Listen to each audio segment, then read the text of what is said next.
लोक दल, इन सब दलों को मिला के कंधा देने वाले 4 एमएलए नहीं मिले। 70 में से इनके 3 बच गए और 67 मिले आम आदमी पार्टी को। और वहां से विकास की कहानी की शुरुआत हुई। दिल्ली सरकार हिंदुस्तान की पहली ऐसी सरकार है जिसने 1 रुपया कर्ज नहीं लिया और प्रॉफिट की सरकार है, क्योंकि ईमानदारी की सरकार है। हिंदुस्तान की सारी सरकारें हर साल घाटे का बजट बनाती हैं और हर साल पैदा होते बच्चे के ऊपर सरकारी कर्ज का दबाव बढ़ जाता है। परंतु अरविंद केजरीवाल जी के नेतृत्व के अंदर दिल्ली सरकार का बजट हर साल बढ़ के जो 26,000 करोड़ रुपए से शुरू हुआ था सालाना, आज 72,000 करोड़ रुपए सालाना पे पहुंच गया। ये क्यों हुआ? क्योंकि दिल्ली पहली ऐसी सरकार है जिसने दुकानदारों को, फैक्ट्री वालों को ये कहा, साहब आप सरकार के पार्टनर हैं, इसलिए हम आपके पास कोई इंस्पेक्टर नहीं भेजेंगे। आप जो टैक्स देते हैं उससे स्कूल बनते हैं, हॉस्पिटल बनते हैं, बिजली मिलती है, पानी मिलता है, सड़कें बनती हैं, नालियों की सफाई होती है, बच्चों का इलाज होता है। आप धार्मिक कार्य करने वाले आप सभी लोग हैं। हम अन्य सरकारों की तरह आपको चोर नहीं समझेंगे। और दिल्ली सरकार का कोई इंस्पेक्टर पिछले 6 साल से किसी एक दुकानदार के पास एक फैक्ट्री के अंदर नहीं गया। लोगों ने ईमानदारी से टैक्स दिया और दिल्ली सरकार ने अपना एजुकेशन का बजट 26% रखा। 26% एजुकेशन का जब बजट रखा, भारत सरकार का एजुकेशन का बजट 2.75% है। आप एक डिफरेंस देखिए। इस डिफरेंस के साथ में दिल्ली के सारे सरकारी स्कूलों को बेहतरीन स्कूल बनाया।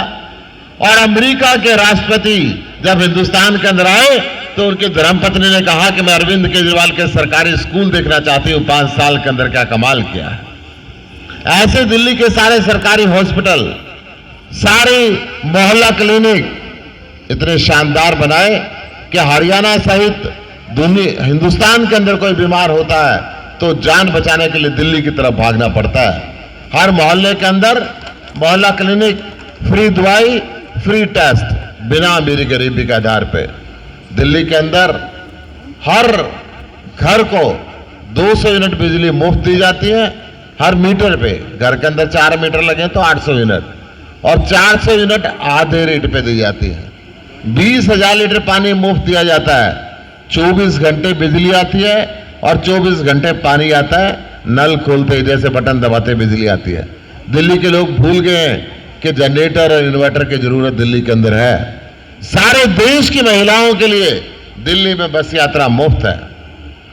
सारे बुजुर्गों के लिए दिल्ली में तीर्थ यात्रा मुफ्त है। क्यों? ऐसा कैसे हुआ? क्योंकि एक ईमानदार सरकार बनी।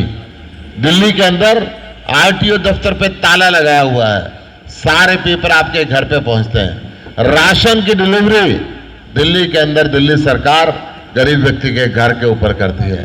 दिल्ली के अंदर सारी दुनिया से ज्यादा, सारे हिंदुस्तान से ज्यादा मिनिमम वेजेस है, डीसी रेट 16,500 रुपए। दिल्ली के अंदर सबसे ज्यादा बिजनेस एंटरप्राइजेस हैं। मैं इसलिए कह रहा हूं कि एक ईमानदार सरकार बनी। इतने सारे काम होते हुए जब मैं हरियाणा के अंदर घूमता था तो हरियाणा के लोग कहते थे कि अरविंद केजरीवाल ईमानदार लीडर है। अरविंद केजरीवाल ने बहुत बेहतरीन काम किए हैं। अरविंद केजरीवाल जैसा मॉडल हम दिल्ली के साथ साथ हरियाणा में भी लाना चाहते हैं, परंतु कहते थे अभी समय लगेगा, थोड़ी और मेहनत करो। जिस दिन पंजाब के लोगों ने जाति और धर्म की राजनीति को छोड़ के कायम की राजनीति को चुना, जिस दिन पंजाब के लोगों ने नशे का सौदागर करने वाली भ्रष्टाचारी सरकारों को हटा के एक ईमानदार सरकार को चुना, उस दिन पूरे हरियाणा के अंदर लड्डू बटे। और उस दिन से हरियाणा के लोगों ने एक परिवर्तन का माहौल बनाया, परिवर्तन का आंदोलन चलाया। पंजाब का जिस दिन रिजल्ट आया उस दिन से लेकर आज तक सुबह 8 बजे से मध्य रात्रि 12-1 बजे तक मैं हर शहर के अंदर जा रहा हूं, हर गांव के अंदर जा रहा हूं और लोग ज्वाइनिंग कर रहे हैं। आज बिंदल साहब ने यहां ज्वाइनिंग की है ईमानदार सरकार लाने के लिए। हरियाणा के अंदर क्या होता है, हरियाणा में युवक बेरोजगारी की वजह से गुनाह के रास्ते पर चल पड़े हैं। भारत सरकार के अगर मैं आंकड़ों को देखता हूं तो बेरोजगारी के अंदर हरियाणा नंबर 1 पे है। फिरौतियां मांगी जाती हैं, गोली मार दी जाती है व्यापारियों को। सरकार किंग कर्तव्य विमूढ़ बन के देखती रहती है। कानून का राज नहीं, गुंडा राज हरियाणा के अंदर है। व्यापारियों को तंग किया जाता है। महिलाएं 6 बजे के बाद घर से निकलने के अंदर डरती हैं। और पिछले 8 वर्ष से हरियाणा के अंदर कोई नया उद्योग नहीं लगा, कोई नई इंडस्ट्री नहीं लगी। हरियाणा के व्यापारी अपने बड़े हुए बच्चों के व्यापार कराना चाहते हैं, परंतु सोचते हैं कि किस करवट ऊंट बदलेगा, किस करवट हरियाणा की स्थिति बदलेगी। आज तो हरियाणा की विधानसभा में सत्ता दल के विधायकों ने कहना शुरू कर दिया है, मुख्यमंत्री जी काम कर लो, केजरीवाल आ रहा है, केजरीवाल आ रहा है, काम कर लो।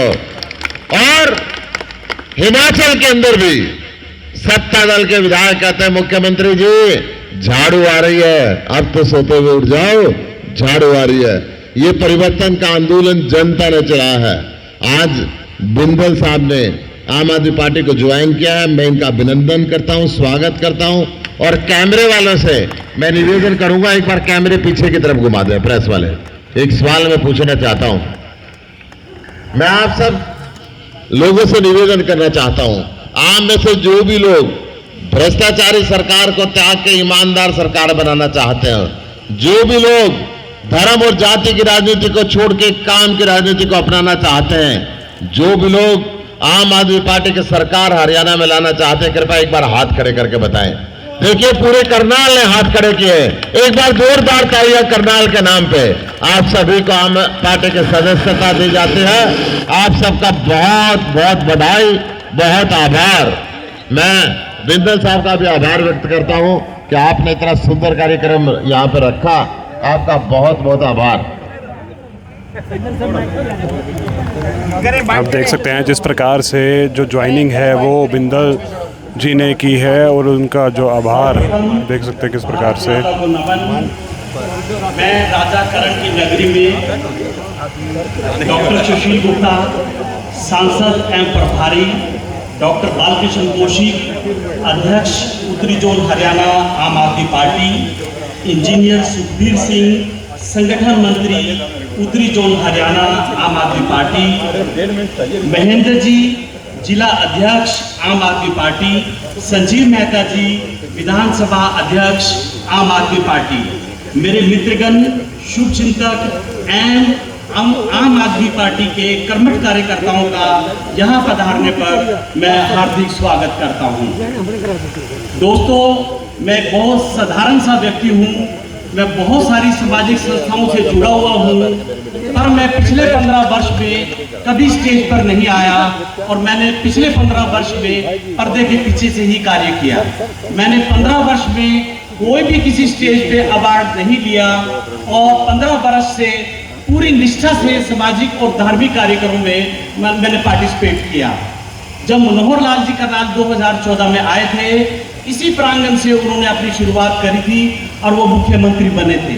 हमें ये लगा कि देश में अच्छे दिन आने वाले हैं। हमें ये लगा कि हरियाणा के जो मुख्यमंत्री हैं हरियाणा में तो बदलाव लाएंगे, पर हरियाणा के मुख्यमंत्री ने हरियाणा की जनता को निराश किया। हरियाणा में इस समय निराशा का माहौल है। हरियाणा में जितना भ्रष्टाचार है, शायद पूरे देश में इतना भ्रष्टाचार कहीं नहीं होगा। मुझे हैरानगी है, एक छोटे से डीटीपी के यहाँ इतने करोड़ों रुपए पाए जाते हैं, और मैं हैरान हूँ कि एक मुख्यमंत्री अपने गृह क्षेत्र में 10 ऐसे अधिकारी भी नहीं चुन सके जो ईमानदार हो, जो उनकी छवि को 4 चांद लगा दें। मैं नहीं मानता कि मुख्यमंत्री को इस बात का संज्ञान नहीं था। मेरा और जनता का मानना ये है, इस लूट में, ये जो लूट का नंगा नाच चल रहा है, इसमें मंत्रियों का और ऑफिसर्स का 90 और 10 का हिस्सा है। ये जो लड़ाई शुरू हुई है, ये एम्बिग्यूटी हुई है ऑन लूटेड मनी। ये जो 90% और 10% का ये जो झगड़ा है, इस वजह से ये झगड़ा शुरू हुआ, नहीं तो शायद ये झगड़ा कभी नहीं होता। जब ये 90% ये राजनीतिकों के पास नहीं पहुंचा, तब ये झगड़ा शुरू हुआ। मैं हैरान हूँ, संजय भाटिया जी ये कहते हैं कि हमारे जो मुख्यमंत्री हैं वो राजनीतिक संत हैं। वो किस तरीके के संत हैं? 14 साल आरएसएस में कार्य करने के बाद उनकी गवर्नेंस पर, उनकी कैपेबिलिटी पर प्रश्न चिन्ह लगता है। कितना भ्रष्टाचार है, हैरान है। तौबा तौबा। मैं आज ये जो पार्टी ज्वाइन कर रहा हूँ, मैं आम आदमी पार्टियों की नीतियों से प्रभावित होकर मैंने दिल्ली में आम आदमी पार्टी का काम देखा है। आम आदमी पार्टी ने जिस तरीके की शिक्षा व्यवस्था, जिस तरीके का रोजगार, जिस तरीके के मोहल्ला क्लिनिक और जिस तरीके का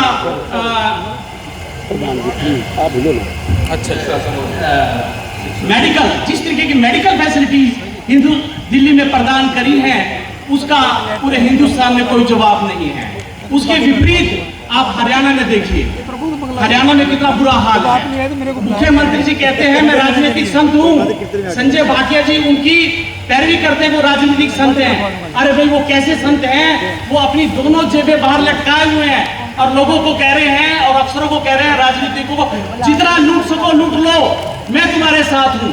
आप अंदाजा लगाइए, जो विजिलेंस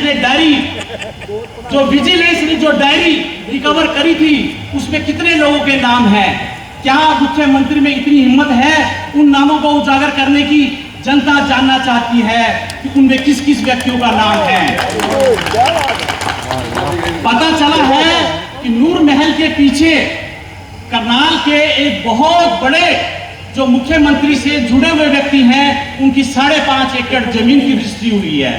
पता चला है कि नगला चौक पे उनकी 28.5 एकड़ जमीन है। पता चला है कि कोई मिस्टर अनिल और सोहन हैं, जिन्होंने उस डायरी में लिखा हुआ है डीटीपी ने कि 9.5 करोड़ रुपए अनिल और सोहन जी को दिए हैं। वो बताए जाते हैं कि संजय भाटिया जी के अति घनिष्ठतम मित्र हैं। तो इससे पता चलता है कि भाई मुख्यमंत्री के जो अजीज हैं, जो मुख्यमंत्री जी के साथ रहते हैं, वो भ्रष्टाचार में कितने लिप्त हैं। और मुख्यमंत्री जी दावा करते हैं कि मैं ईमानदार हूं। ये कैसी ईमानदार सरकार है? हमें ताज्जुब होता है। आज आम आदमी की पार्टी के रूप में मुझे ऐसा लगता है हरियाणा में बदलाव की जरूरत है और हम इन लोगों को उखाड़ना चाहते हैं। करनाल की जनता, हरियाणा की जनता इस भ्रष्टाचार से तंग आ चुकी है। ये जो नंगा नाच पूरे हरियाणा में भ्रष्टाचार का चल रहा है, इसको आम जनता पार्टी ही दूर कर सकती है। और आम जनता पार्टी एक ऐसा विकल्प है जो हरियाणा की जनता के दुखों को हर सकता है। आम पार्टी दूर कर सकती है। इन नीतियों के आधार पर मैं इस पर्दे से बाहर निकला हूं और मैं सक्रिय राजनीति में प्रवेश कर रहा हूं। और मैं चाहता हूं इस बदलाव में, ये जो नए सूरज का प्रकाश हरियाणा में होगा, इस बदलाव के कारण मैं भी उसमें भागीदार बनना चाहता हूं। और मेरे लिए ये बहुत महत्वपूर्ण क्षण है कि मैं इस बदलाव का हिस्सा बनने जा रहा हूं।